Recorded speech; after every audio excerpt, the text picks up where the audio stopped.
Subscribe करें हमारा official YouTube channel और बेल आइकन दबाकर पाएं सभी नोटिफिकेशन। हरियाणा के मुख्यमंत्री के ओएसडी भूपेश्वर दयाल ने कहा कि सूबे में लंबे समय तक लॉकडाउन भी चला और इस दौरान कई शिकायतें सीएम विंडो पर आई थी। इनमें से कई रोजगार, राशन की कमी और दूसरी तरह की शिकायतें थी। उन्होंने बताया कि लॉकडाउन के दौरान शिकायतें थीं। उन्होंने बताया कि लॉकडाउन के दौरान ज्यादातर शिकायतों को अब दूर कर दिया गया है। देखिए, आज हम आपकी मुलाकात करवाएंगे भूपेश्वर दयाल जी से। भूपेश्वर दयाल ओएसडी हैं हरियाणा के चीफ मिनिस्टर के, और सीएम विंडो का तो प्रभार इनके पास है ही है। इसके अलावा सोशल मीडिया ग्रीवेंस ट्रैकर के सुपरविजन ये कर रहे हैं। प्रधानमंत्री का जो पोर्टल है सीपीजी ग्राम, उसके भी ये प्रभारी हैं। इनसे बातचीत करेंगे। भूपेश्वर जी, जो सीएम विंडो है इसका सबसे पहले पूछना चाहूँगा कि जो कोरोना का कार्यकाल रहा उसमें निसंदेह, क्योंकि लॉकडाउन 1 to 4 तो लोग घरों से निकले नहीं, तो कंप्लेंट्स की क्या पोजीशन रही? देखिए, कंप्लेंट्स के ऊपर इसका बड़ा विपरीत असर पड़ा है और सीएम विंडो पे जहां हमारे को 1000-1200 कंप्लेंट रोज़ाना आती थी, वो घट के 50-60 पे उनकी संख्या रह गई। अब अनलॉकडाउन जो हुआ है उसके बावजूद भी लोगों के आने में उत्साह की बहुत ज़्यादा कमी है। ऐसा नहीं है कि शिकायतें नहीं है, लोगों के पास बहुत शिकायतें, लेकिन लोगों के मन में एक शंका और घबराहट है बीमारी को लेके, और इसलिए सीएम विंडो की जहाँ तक बात करें तो काम काफ़ी, उसमें करीबन 90% काम में कमी आई है। अगर इसके अलावा बात की जाए, जो आपके पास दो अलग अलग प्रभार हैं, प्रधानमंत्री जी वाला सीपी ग्राम का और जो सोशल मीडिया ग्रीवेंस ट्रैकर का, इन दोनों की वर्किंग क्या है और इनमें किस किस हेड में कौन कौन सी कितनी कंप्लेंट टोटल आई? ठीक है, ये दोनों पोर्टल्स जो हैं हमारे ऑनलाइन हैं, और जो सोशल मीडिया ग्रीवेंस ट्रैकर में उन मामलों का निदान होता है जो लोग माननीय मुख्यमंत्री जी के ट्विटर पे, फेसबुक पे कमेंट्स करके किसी भी किस्म की मदद मांगते हैं।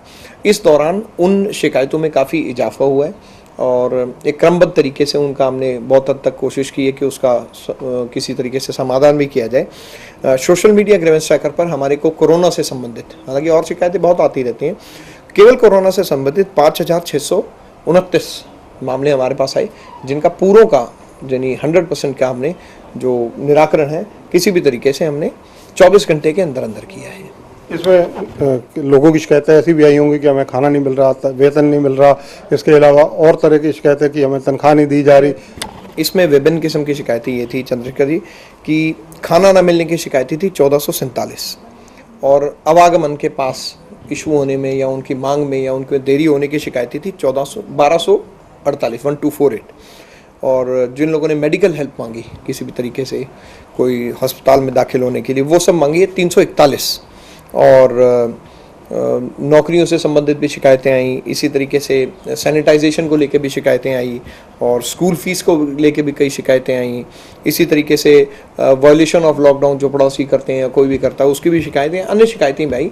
तो ये इसका आंकड़ा है जी। भूपेश्वर जी, इसके अलावा राजनीतिक रूप से अगर चर्चा की जाए, बीएसपी पूरी की पूरी मर्ज कर गई इनेलो में।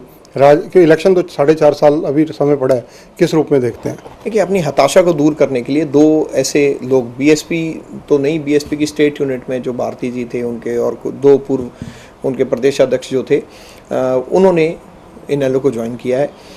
इनेलो अपने जो वोटर, जो उनका वोटर का एक सेक्टर है, उनसे रिजेक्टेड पार्टी है। जजपा का जब से उदय हुआ है, जो हमारे साथ सरकार में साझी है, जजपा के राइज ने इनेलो को बिल्कुल ही हाशिए पे लाके खड़ा कर दिया है।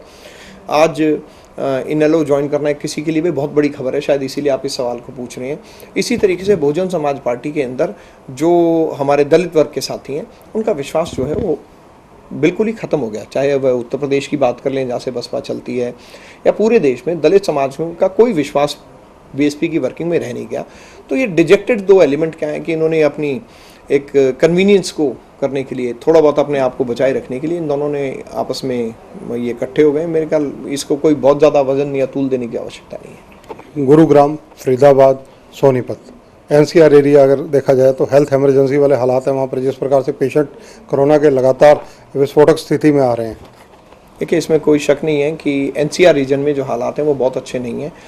हरियाणा सरकार ने जितना एहतियात और मेहनत करके जो अपने ज़िलों को बल्कि रेड से ऑरेंज में लाने का 2 बार काम किया है, लेकिन दिल्ली सरकार में जो चलती हुई लापरवाही और बद इंतज़ामी वहाँ पर जो थी, उसको कहते हैं कि स्पिल ओवर, यानी हमारे ऊपर वो फैल के आ गई। हमारे जितने ये जो एनसीआर क्या पूरी स्टेट में जितने केसेस हैं, उनमें से 80% केसेस वो हैं जो हमारे को दिल्ली की लापरवाही के कारण झेलने पड़ रहे हैं। हमने उसको बॉर्डर बंद करने की भी चेष्टा की, लेकिन दिल्ली की लापरवाही की कीमत हरियाणा को चुकानी पड़ रही है, इसमें कोई संदेह नहीं है। दिल्ली की लापरवाही की कीमत हरियाणा को चुकानी पड़ रही है, ये मानना है भूपेश्वर दयाल का। कैमरामैन जितेंद्र हंस के साथ चंद्रशेखर धरनी, MH1 न्यूज़, चंडीगढ़।